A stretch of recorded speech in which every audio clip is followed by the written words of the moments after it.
Hello, everybody, and welcome to Grey History, episode 106, Piedmont-Sardinia, with Christopher Storrs.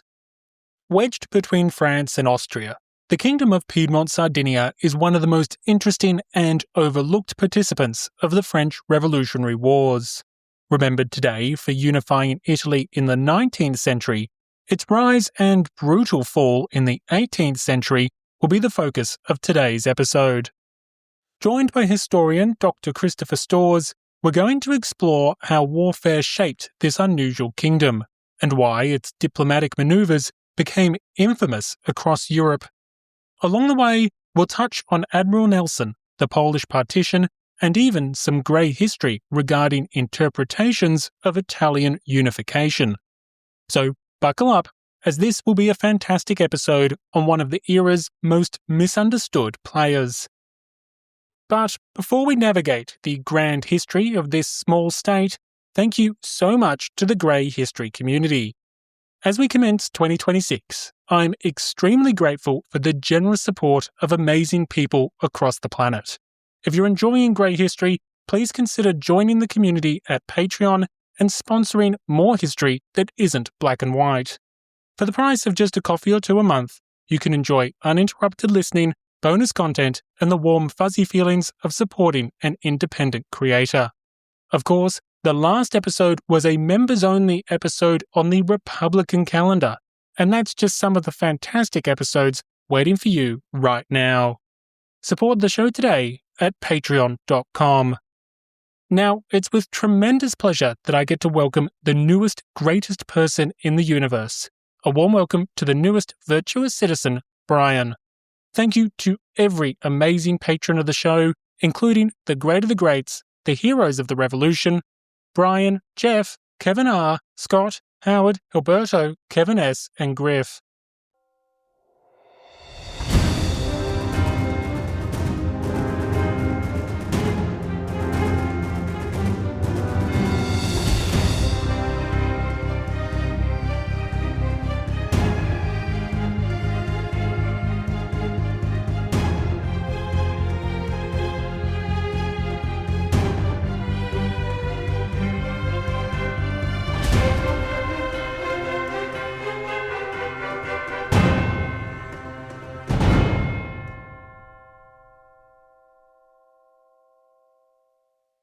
Dr. Christopher Storrs, welcome to Grey History. Oh, well, hi, Will. I'm delighted to be here. Thanks for inviting me to speak to you today. Anytime. I know my listeners will be absolutely thrilled to get into the thick of this discussion, because when it comes to the Kingdom of Piedmont-Sardinia, and we'll get to that name in a second, there is so much to unpack, and it is indeed one of the perhaps lesser-known major belligerents of the War of the First Coalition, but it has such an interesting story. I was thinking about where to start today's interview, and it dawned on me that of all of France's neighbours, the Kingdom of Piedmont-Sardinia seems to be having a bit of an identity crisis. Even historians today have all sorts of trouble just agreeing on a name. Are we talking about Sardinia, Sardinia-Piedmont, Piedmont-Sardinia, Savoy, etc., etc.?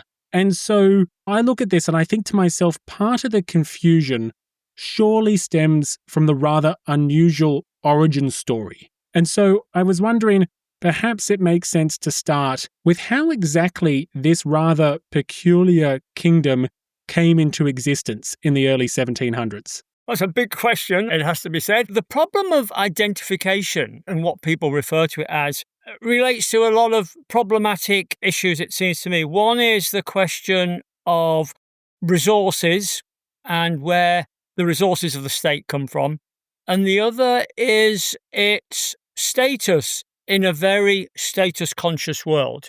So it's the Kingdom of Sardinia, although Sardinia itself, the island in the middle of the Mediterranean, is of hardly any importance at all.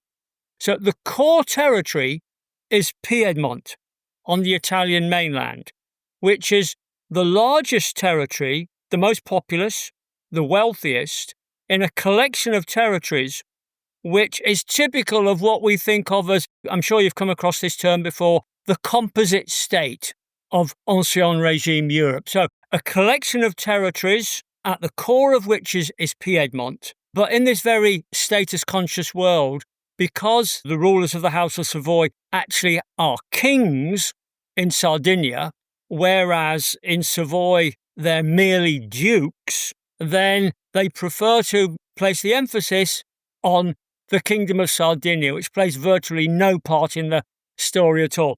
The Dukes of Savoy start off as Counts of Savoy in the Middle Ages, and with time they acquire other territories, including Piedmont, and the Holy Roman Emperor raises them to the status of princes of Piedmont. But for most of the time, they're referred to as the Dukes of Savoy. Now, they have other territories as well. So they also have the Duchy of Aosta, which most people today, I think, know as the Val d'Aosta and go for skiing. But the other territory they have is the County of Nice on the Mediterranean, which is really their main access to the sea before the 18th century. It ought to be borne in mind that very briefly, at the end of the War of the Spanish Succession, they became kings of Sicily, a much more valuable territory, bigger, wealthier than the Kingdom of Sardinia. But they were forced to surrender Sicily and got Sardinia in return in 1720. So it's a changing picture. It's complicated. And some historians now prefer to talk not of the Savoyard state, but of Savoyard states, because there are all these different territories with a different relationship to the prince, the King of Sardinia, in his capital in Turin. And that's another reason for emphasizing the importance of Piedmont, because that's where the capital is. I think that sort of more or less ties that up, or do we need more explanation? No, I think that's great. I mean, as you say, we've got this weird state, and part of the reason why people aren't quite sure how to refer to it is that you've got territories that in Savoy and Nice, which are in modern-day France. Obviously, they weren't in France at the time. You've got Piedmont, which is modern-day Italy in the northwest of Italy and Turin and the like. But then you've also got these territories in Sardinia and elsewhere that just create this weird kind of, as you say, composite state. You mentioned there, even just with the discussion of slowly going from counts to dukes and princes and kings and the swapping of Sicily for Sardinia and the like, clearly war is a big aspect of the history of this kingdom. And in fact, in your work, you have this great line that war made the state and the state made war. But I'm curious, as it relates to the kingdom in the early 18th century, warfare obviously allows territorial expansion and it allows for diplomatic maneuvering. But how does it impact the state's kind of internal setup and internal development? How does it reshape its kind of administration and political structures to reflect the fact that this is not a rather coherent kingdom like, say, Spain or France, but something far more of I'm reluctant to use the term Frankenstein, but it is an odd composite state that isn't even homogenous in terms of continuity. Right. Well, quoted that interesting phrase there, I'm also tempted to say that the war can also unmake states. Because if you get it wrong, then it's disaster. And in fact, that's what happened to the Savoyard state, as you are well aware, in the 1790s, that it gets involved in a war against the new French Revolutionary state, which proves absolutely disastrous. So, yeah, war's very important. And of course, I'm sure you're aware of the geographical position and the strategic possibilities it offers of the Savoyard state. That is tucked in between the earlier Spanish, later Austrian Habsburg state in Milan and Bourbon France. So in these wars that are fought between these two sides, particularly those in the later 17th and early 18th century, the princes of the House of Savoy are able to maneuver, and they maneuver very successfully, and they gain territorial advantage. But it is, I think this has to be emphasized, it is a risk. It is a gamble, because if you get it wrong, then your state could disappear. But you make the point about how they rise to the challenge of war. So the Savoyard state is one of few independent states in early modern Italy of any substance. So a lot of early modern Italy until the 18th century is in the hands of the Spanish Habsburgs, and some of that passes to the the Austrian Habsburgs. And in terms of the independent states, you have things like the Papal States in central Italy, or Venice in the northeast, or some of these very small duchies, Modena, Mantua, and so on. So the Duchy of Savoy is very important amongst those independent states, and it exploits its strategic advantage, but also it offers its possession of a fairly small but relatively effective army, which it develops, and it also develops a financial support for those troops. At the same time, of course, foreign allies are prepared to offer it money, wartime subsidies, to further support its military structure. It also has a very effective ring of fortresses around the state, which prove very effective in both defending the state, but also carrying the offensive forward. It also has a fairly effective administrative structure, which goes back to the later 16th century.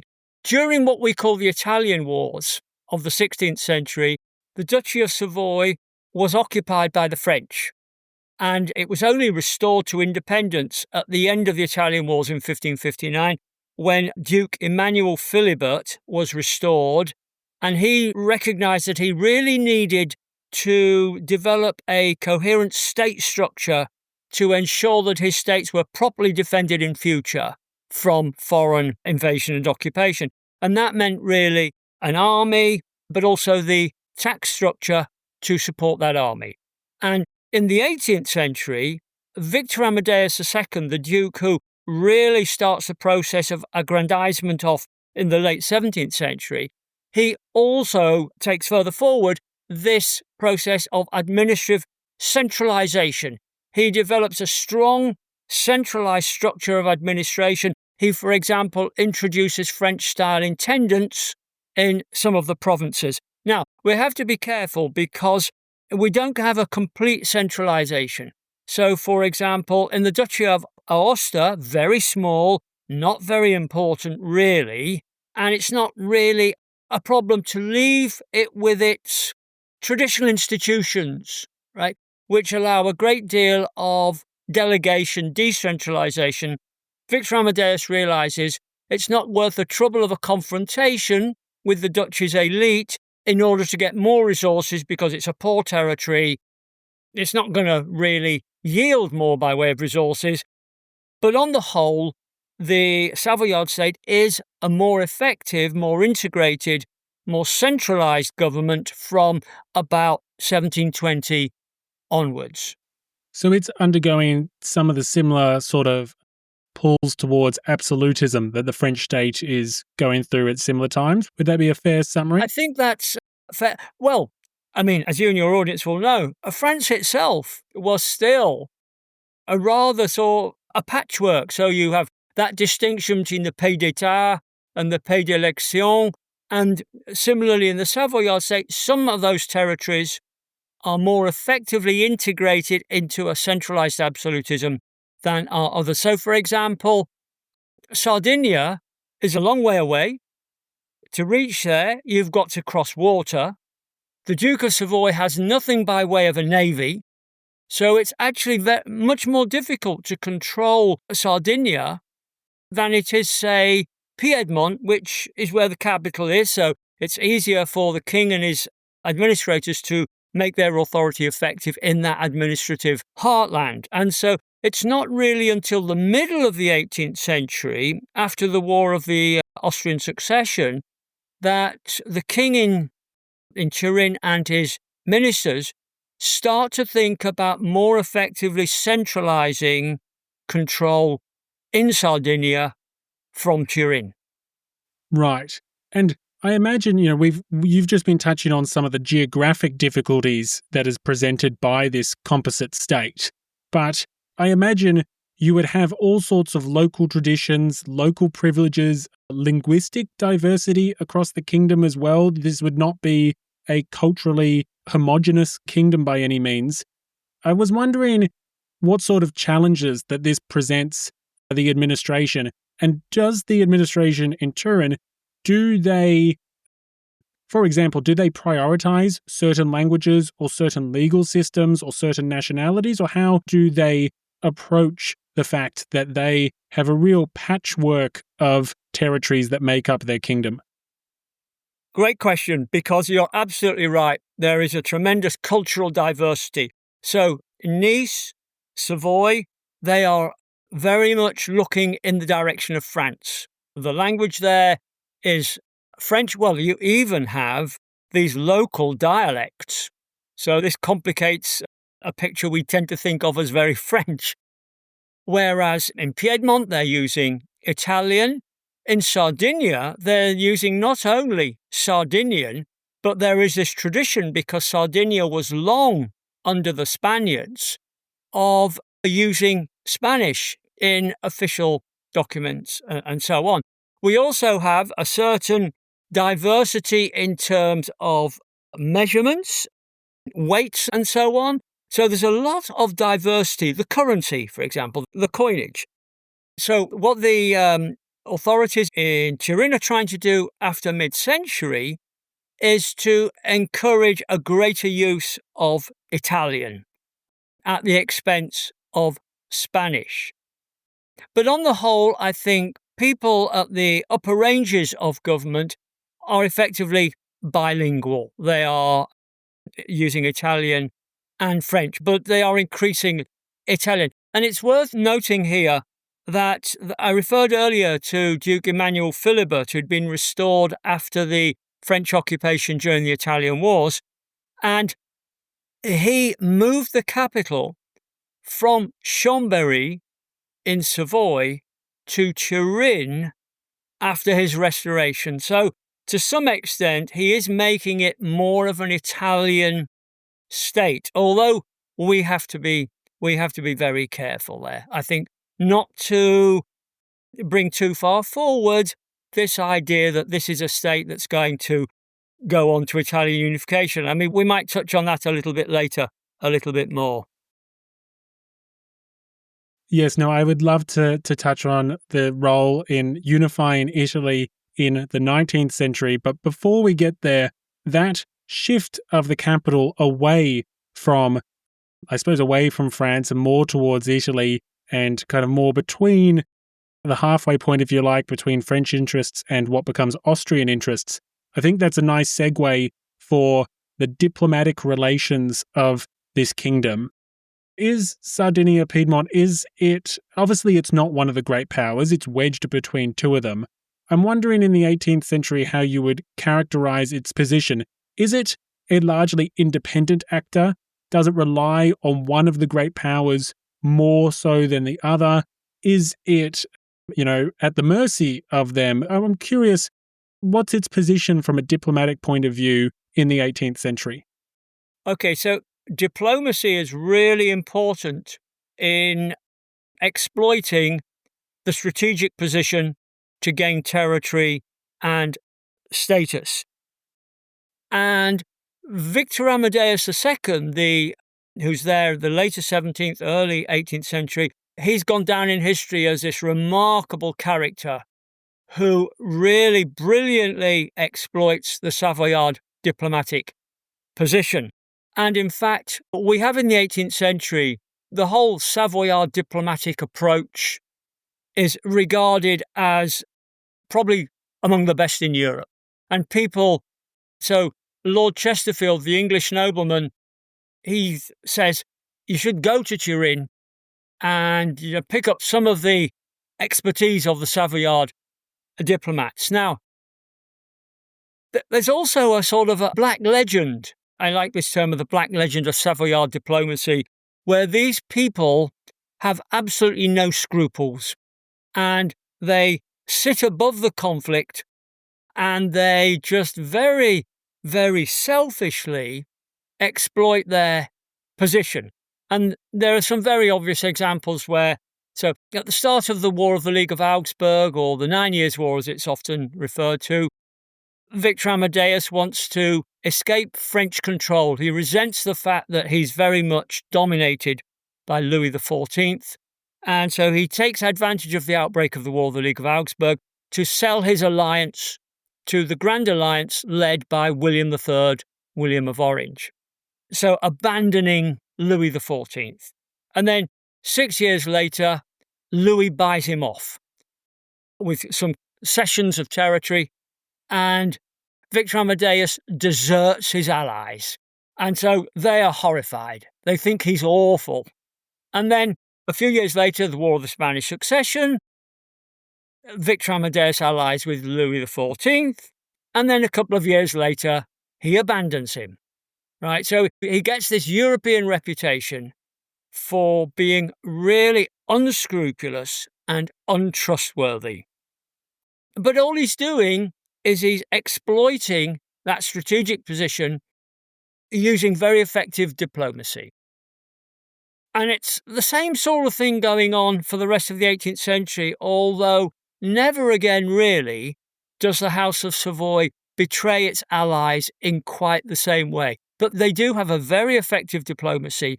They're not particularly dependent on individual states, although there is a sense in the 18th century that caught between France and the Austrians in North Italy, they particularly are inclined to an alliance with Britain.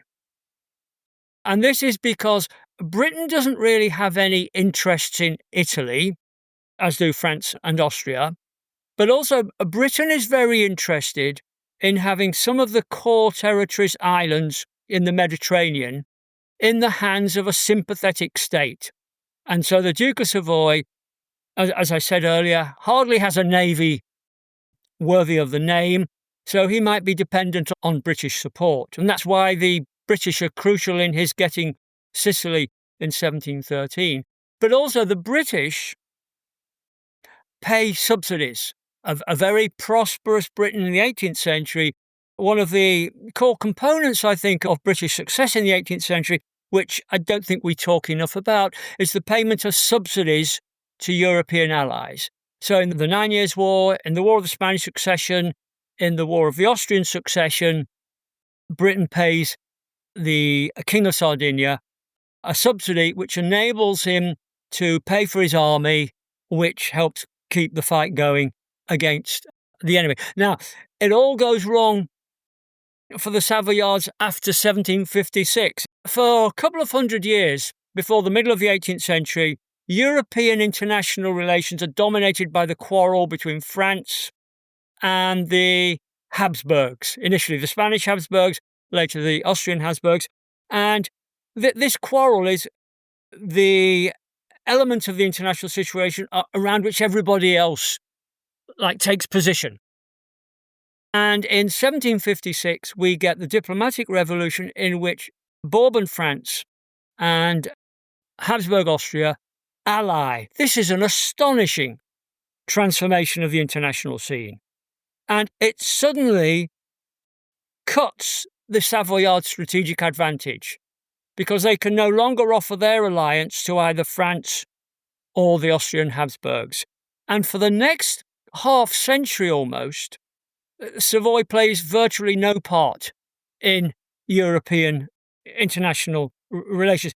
There is a debate in Turin between the king's ministers whether they should intervene in the 7 Years' War, maybe allying with England against both France and Austria.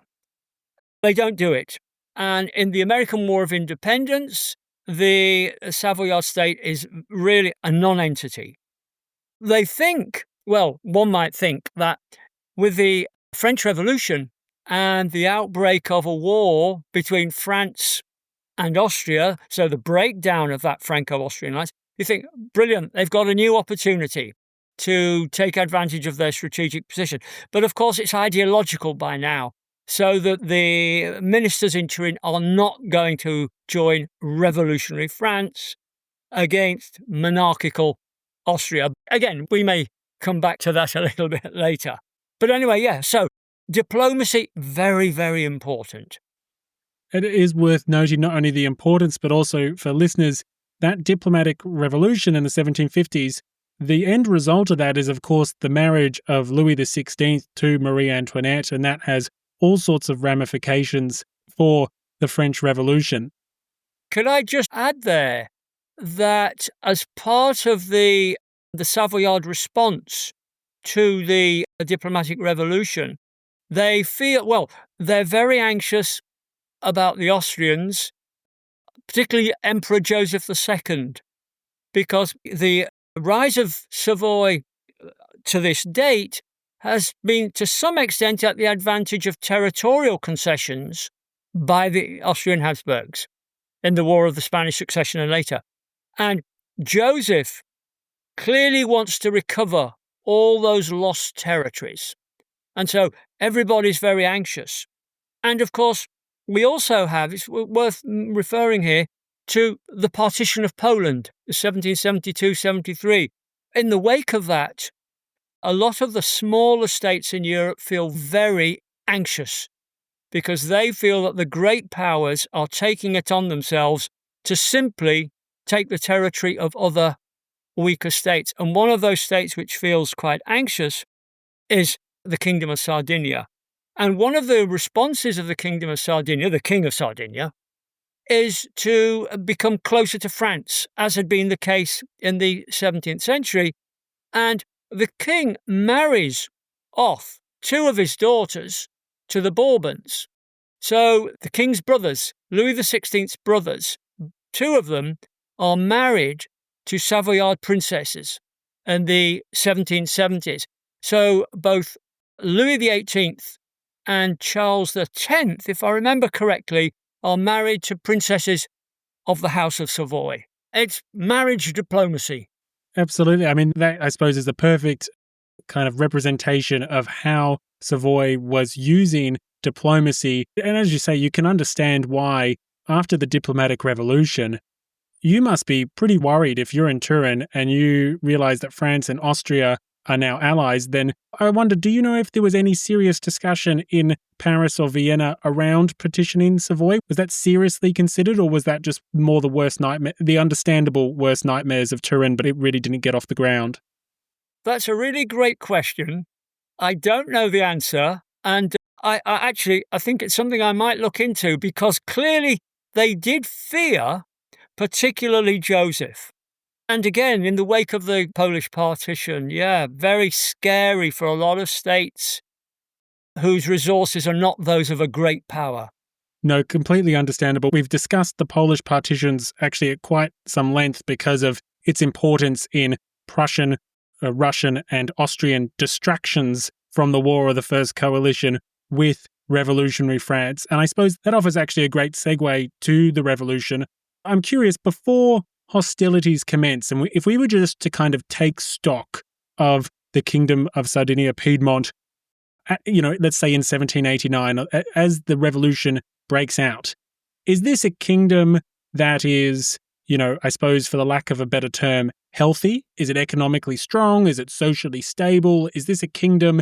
Obviously, it's no longer on the rise to the extent it was, but is this a house beset by problems, or is it kind of going all right? Okay, another really great question requiring a complex answer. Well, as in our own day, states which look more or less healthy, they're always beset by problems. I suppose the question is, where do you place the stress? A divided territory in the sense that there are divisions between Piedmont and Savoy. In Savoy, there are people who think all the running's being made by people in Piedmont. It's the Piedmontese that get the sort of top jobs, and so there are these tensions. There's also a sense in which it's becoming more difficult economically. There's inflation, and there's to a degree, some economic dissatisfaction amongst the population at large in the countryside, and this is feeding into more general political problems. And so on the face of it, it's doing all right, but below the surface, there are tensions and problems. I think it's also fair to say that the man at the top, the king at the time of the French Revolution, Victor Amadeus III, is widely regarded as pretty hopeless. So he succeeds his father, Charles Emmanuel III in 1773, but he doesn't do a very good job. And there's a lot of... I was reading earlier the reports of the English minister in Turin in the years before and during the French Revolution. And he's saying all the time that this is a king who's out of his depth. And so he's not able to give, if you like, the clear guidance that the country needs to get through many of its problems. And also, I think the problem that because the country's been more or less at peace since the end of the War of the Austrian Succession in 1748, many people think that the whole structure of the state has got a little bit rusty. It hasn't been kept on its toes by, for example, having to fight a major war. And so the army's not very effective. There's a degree of corruption has entered the system. So on the whole, while it might be all right on the surface and in peacetime, once you get a really serious challenge, there's a hint here that it's not going to go well. Out of curiosity, before we get to the military challenge, which, as you say, does not go well for the kingdom, did they have any issue at all relating to like revolutionary propaganda seeping over the border after 1789? Did they have some internal dissent that props up before the rather disastrous War of the First Coalition? Certainly. Of course, the population in Savoy and Nice are French-speaking, so they're quite vulnerable to any French propaganda coming across the frontier. And there are economic and social problems where the local population is likely to respond to this French revolutionary propaganda. The authorities in Turin are clearly very worried. There are local disturbances. Even before the outbreak of war, there is trouble in some of the cities and in the countryside, particularly in Savoy, when they have to deploy the army. But there are also tensions in Piedmont and in Sardinia. So there is a lot, well, I guess across Europe, and in particular in territories bordering France, and I'm sure you've already in earlier sessions touched on Spain and maybe Belgium. They are in the front line, as it were. And so they are going to receive French propaganda, and there are going to be people whose situation is such that they're very attracted by what they see in France. It's also worth pointing out here that the émigrés, many of them end up in Turin, not least because the king's daughters are married into the French royal family. Calonne ends up in Turin briefly. And this creates all sorts of problems for the authorities in Turin, partly because it puts pressure on local services, I suppose you might put it that way. But yes, there are tensions between the incoming French and the local population as well. So there's a lot of things going on there which are a problem before we even get to war. Right. And we've seen previously in the show the outbreak of war in 1792 and the rather disastrous situation from a military perspective, particularly after the Republic is declared in September, where the French roll into Savoy and Nice, and shortly thereafter they annex those territories. As you say, there's large French-speaking populations there. We've also seen in 1793 how all the relevant powers in the region don't exactly cooperate as nicely as they could have as it relates to making the most of the seizure of Toulon and a failed attempt by Piedmont-Sardinia to reclaim Savoy and Nice simultaneously. I wonder if we look forward into the later years of the Revolutionary Wars and then into the Napoleonic years, are you able to kind of outline the experience of Sardinia, Piedmont throughout these couple of decades of conflicts and what the long-term impact of the Revolutionary and Napoleonic era is? Okay, that's not a small question. Yeah, not a small question at all. Okay, well, I think it's worth bearing in mind here that the collapse of the Savoyard state is shocking, right? And I think contemporaries were shocked by it. And of course, to some extent, revolutionary France, the state of revolution, is a new phenomenon. And like so much of the ancien regime structure, the Savoyard state is overwhelmed by the challenge, partly because it's got these internal problems, these internal divisions. And there are, in Piedmont, we get these small republican experiments which are against the ruling house. And they don't last very long, partly because Napoleon will have no truck with them as the leading general there in North Italy. It's also fair to say, I think, that the Savoyard response to the French is complicated further by a distrust of the Austrian.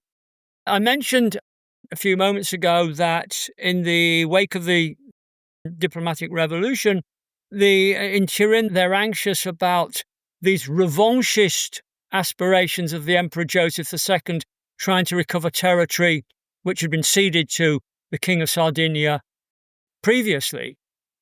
And there's still that lingering distrust of Austrian troops on Savoyard territory in North Italy. And I think that weakens the response.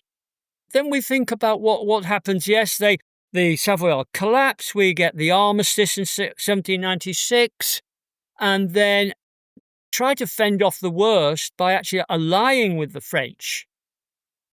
But 1798, we get the war of the Second Coalition, and the French are dissatisfied with the response of the king in Turin, and so they more or less occupy the whole of the state. They've already got Nice and Savoy, they occupy the rest of it. And the king, by this time it's Charles Emmanuel IV, he is allowed to go and spend the rest of the time, his life, on Sardinia. And of course, Sardinia, being an island, is safer, as it were. And it's interesting because these are years in which Nelson is operating around that area. So the experience of Nelson in those years touches on, and sort of rather tangentially, the experience of the court of Turin. But anyway, so we've got the kings now out of Turin, out of Piedmont. The French are in occupation, and what we know as the Savoyard state simply becomes part of this expanding French revolutionary and subsequently Napoleonic state. It becomes part of of France, which is a remarkable development. Obviously, for a lot of people, not an entirely happy experience, and so they welcome the return of their king in 1814-15. Quite some time later.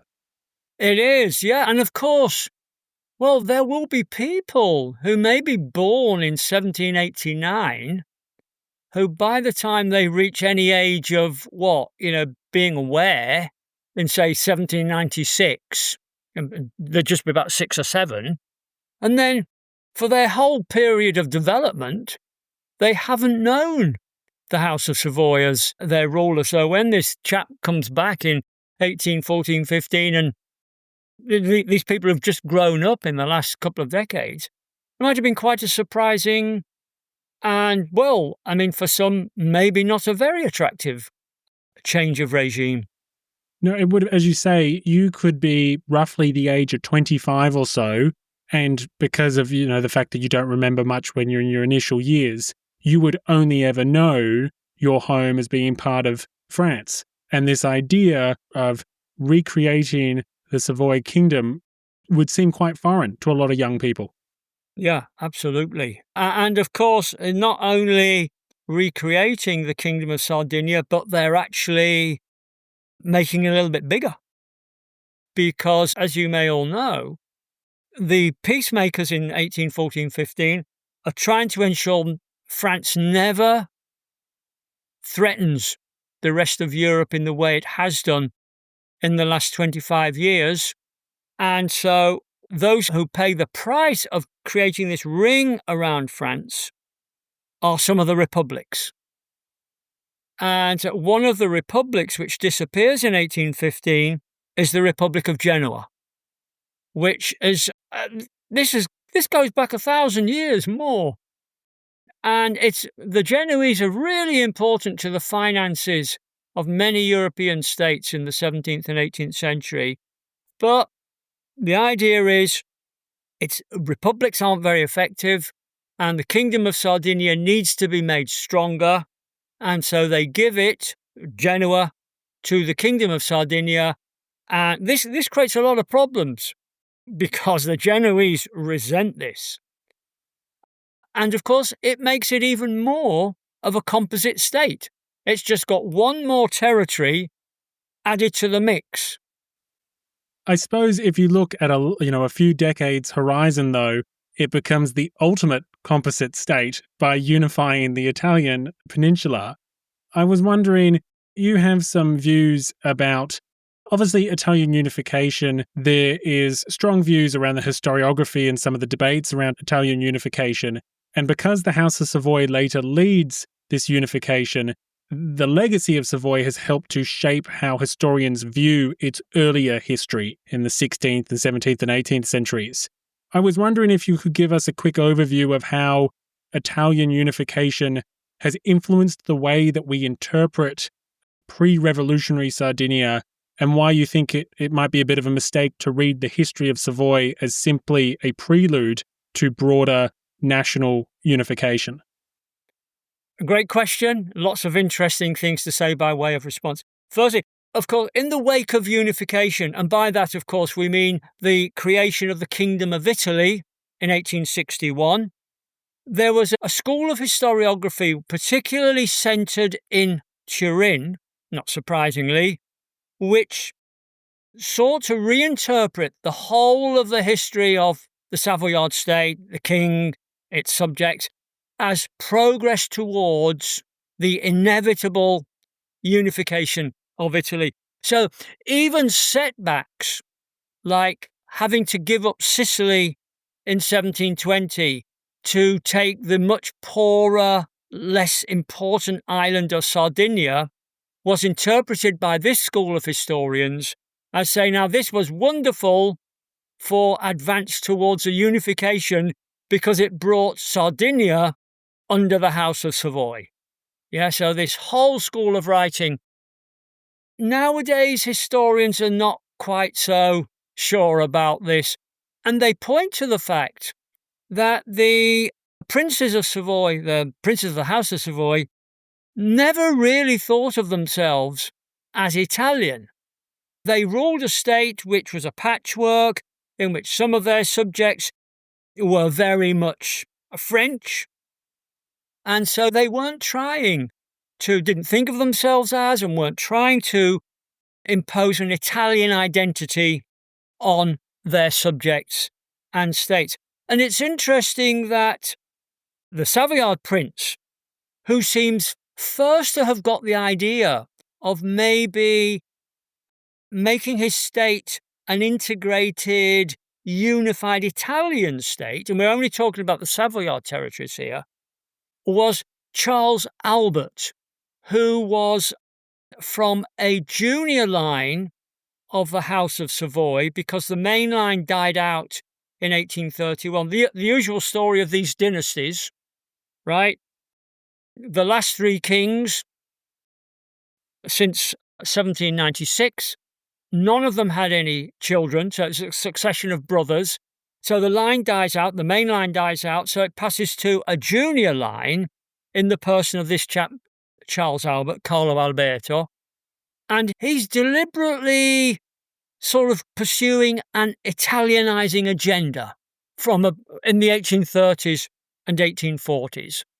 And one of the things that he also does is at the end of the 1840s, he issues this thing called the Statute, in Italian, the Statuto, which actually establishes that all his territories are now part of a single, unified, coherent state. So it's no longer, the Savoyard state is no longer this patchwork of territories with different institutions, which Turing recognizes and works with. Instead, he's imposing this blueprint, well, one might think of it as a sort of straitjacket of this new institutional structure. This is an Italian Savoyard state, which then goes on to unify Italy. But as I say, that historiography, which was very clear that the whole history of the Savoyard state was about the unification of Italy, in recent decades, that's really suffered a great deal, I think. And in part, what we see nowadays, the last generation, is many historians like revaluing Ancien Regime Italy, like saying, well, the old Republic of Venice, it had some interesting, viable institutions. The same is true of the Republic of Genoa, or the old Duchy of Modena, Mantua, and so on. So, yeah, that old Italianizing Savoyard historiography is, I think, largely gone. It's absolutely fascinating, and thank you for unpacking that. I mean, the show Grey History loves to get into the historiography, and I'll admit that when I started on the French Revolution, I didn't think we were necessarily going to get to the historiography of Italian unification. But thank you so much for unpacking that, because it's fascinating to see how nations kind of project backwards, or at times can project backwards to make earlier events fit a more coherent narrative. I just want to say, well, thanks for inviting me for this chat. There aren't that many historians of the Savoyard state, and I think it's a seriously undervalued state in the general evolution of Europe's history. And I like to bang the drum for the history of the Savoyard state, and I hope more people hearing us discuss it will want to find out a little bit more about it. Oh, absolutely. And thank you for making the time. And there's a lot of history students that listen to the show, so perhaps one of them might be inspired even to do a PhD on further researching the history of the Savoyard state. So again, thank you so much for making the time. And it was fantastic to hear a complete front-to-back exploration of this most peculiar and unique state on the border of the French Republic. Well, again, thanks very much to you too. Thank you for listening to episode 106, Piedmont-Sardinia, with Christopher Storrs. My eternal thanks to Dr. Storrs for guiding us through the complexities of this kingdom and its unique place in 18th century Europe. If you have any thoughts or questions, please feel free to send them in or share them in the community Discord. Of course, if you're enjoying Grey History and would like to support the show, please consider joining the Patreon community.